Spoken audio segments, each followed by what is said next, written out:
दोस्तों, आज हम बात करेंगे एक ऐसे मोड़ के बारे में जिसने पूरी दुनिया को सकते में डाल दिया। भारत और पाकिस्तान के बीच सीज फायर कैसे और क्यों हुआ। 9 मई 2025 को भारत ने ऑपरेशन सिंदूर के तहत पाकिस्तान के 11 एयरबेस पर मिसाइल अटैक किए। भारत ने पहली बार ब्रह्मोस मिसाइल से पाकिस्तानी सैन्य ठिकानों पर हमला कर दिया। भारत का इरादा था कि पाकिस्तान को कड़ा सबक सिखाया जाए ताकि आतंकवाद को लेकर उनकी झूठ खत्म हो जाए। लेकिन अचानक 10 और 11 मई की रात को माहौल बदल गया। टीवी चैनल्स का सुर बदलने लगा। सरकार के बयान सख्त से नरम हो गए। भारत ने एक तरफा तरीके से सीज फायर की घोषणा कर दी। क्या सच में परमाणु हमले के डर ने सब बदल दिया? बताया जाता है कि भारत ने सिर्फ सामान्य एयरबेस नहीं, बल्कि पाकिस्तान के परमाणु हथियार भंडारण स्थल यानी किराना हिल्स और नूर खान एयरबेस के आसपास भी हमला कर दिया। पाकिस्तान के पास परमाणु हथियारों का जखीरा है और ये उनकी सबसे बड़ी आखिरी उम्मीद है। जब भारत ने उनके न्यूक्लियर अड्डों के करीब हमला किया, तो पाकिस्तान डर गया कि भारत उनके परमाणु हथियारों को नष्ट कर सकता है। पाकिस्तान ने घबराकर अपने परमाणु हथियारों को इधर-उधर करना शुरू कर दिया। कुछ रिपोर्ट्स के मुताबिक पाकिस्तान ने एक छोटा न्यूक्लियर टेस्ट भी किया था, जिससे भूकंप जैसे झटके महसूस हुए। अमेरिका ने इस हलचल को पकड़ लिया और तुरंत एक्टिव हो गया। अमेरिका को डर था कि भारत और पाकिस्तान के बीच परमाणु जंग छिड़ सकती है, जो पूरी दुनिया को खतरे में डाल सकती है। अमेरिका का रोल क्यों और कैसे बदला?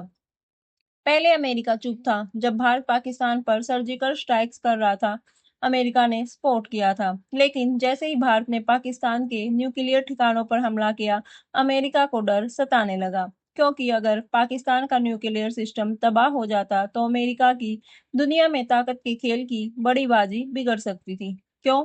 क्योंकि पाकिस्तान अमेरिका के लिए चाइना को काउंटर करने का टूल है। अगर पाकिस्तान बर्बाद हो जाता, तो अमेरिका का दक्षिण एशिया में दबदबा कमजोर हो जाता। अमेरिका ये भी नहीं चाहता कि भारत इतना ताकतवर हो जाए कि वो हथियारों के लिए आत्मनिर्भर बन जाए और अमेरिका से हथियार खरीदना बंद कर दे। तो अमेरिका ने दखल दिया। जी हाँ, पाकिस्तान को सीज फायर के लिए मनाया और भारत पर भी दबाव डाला कि वह सीज फायर करे। आगे हम बात करें तो मोदी सरकार और भारतीय सेना क्यों खामोश हो गई। जब अमेरिका जैसे बड़े देश का दबाव आया और परमाणु युद्ध का खतरा दिखा, तो भारत को भी अपने कदम पीछे खींचने पड़े। भारत ने सीज फायर को मंजूर किया, लेकिन बिना मीडिया या जनता को असली वजह बताए। सरकार ने सोचा कि अगर पूरा सच सामने आ गया, तो देश में बेचैनी फैल सकती है। इसलिए पूरे मामले को शांति के प्रयास के रूप में पेश किया गया। मोदी जी और भारतीय सेना दोनों ने इसलिए चुप्पी साध ली। क्या कुछ और बड़ा छुपाया गया है? नगरोटा और वैष्णो देवी के आसपास संदिग्ध हलचल की रिपोर्ट्स थी, लेकिन मेनस्ट्रीम मीडिया ने उन खबरों को दबा दिया। सोशल मीडिया पर लाखों पोस्ट थे कि अभी भी गोलाबारी हो रही है, ड्रोन घुसपैठ हो रही है। इसका मतलब था कि जमीन पर युद्ध विराम के बावजूद जमीनी सच्चाई अलग ही नजर आई। भारत ने क्या हासिल किया और क्या खोया, आइए हम बात करते हैं। भारत ने साबित कर दिया कि वो पाकिस्तान के न्यूक्लियर ठिकानों तक पहुंच सकता है। भारत ने दुनिया को दिखा दिया कि उसके पास खतरनाक सर्जिकल और स्ट्रेटेजिक क्षमता है। पाकिस्तान को बहुत गहरा डराया गया। उन्होंने क्या खोया?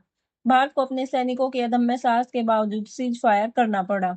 जनता के भीतर कुछ मायूसी आई कि हमने तो ठान लिया था सबक सिखाने का, फिर अचानक सीज फायर क्यों किया गया? क्या अब खतरा कम हो गया है? नहीं, यह तूफान से पहले की खामोशी भी हो सकती है। पाकिस्तान अपनी कमजोरियों से सीखकर नई चालें चलेगा। अमेरिका भी अब सीधे या परोक्ष रूप से दक्षिण एशिया में ज्यादा दखल देने की कोशिश कर सकता है। तो अंत में क्या समझा जाए? भारत और पाकिस्तान के बीच लड़ाई सिर्फ जमीनी नहीं है, ये साइकोलॉजिकल वॉरफेयर भी है। बड़ी ताकतें जैसे अमेरिका सिर्फ शांति नहीं बल्कि अपना स्वार्थ साधती है। भारत को भविष्य के लिए अपने नो फर्स्ट यूज परमाणु सिद्धांत पर फिर से सोचने की जरूरत है और भारत को अपने कूटनीतिज्ञ, सैन्य और आर्थिक मोर्चों पर लगातार और मजबूती से काम करना होगा। अगर निष्कर्ष में हम अगर बात करें, तो भारत ने पाकिस्तान को ऐतिहासिक झटका दिया, लेकिन विश्व शक्तियों के दबाव और परमाणु जंग के खतरे के कारण फिलहाल पीछे हटा। असली जीत शांति में नहीं बल्कि ताकत को बनाए रखने में है। तो दोस्तों, यह था भारत और पाकिस्तान के बीच हुए ऐतिहासिक टकराव का विश्लेषण। क्या आपको लगता है कि भविष्य में फिर से युद्ध होगा या यह शांति का आगाज है? कमेंट्स में हमें अपनी राय जरूर बताएं।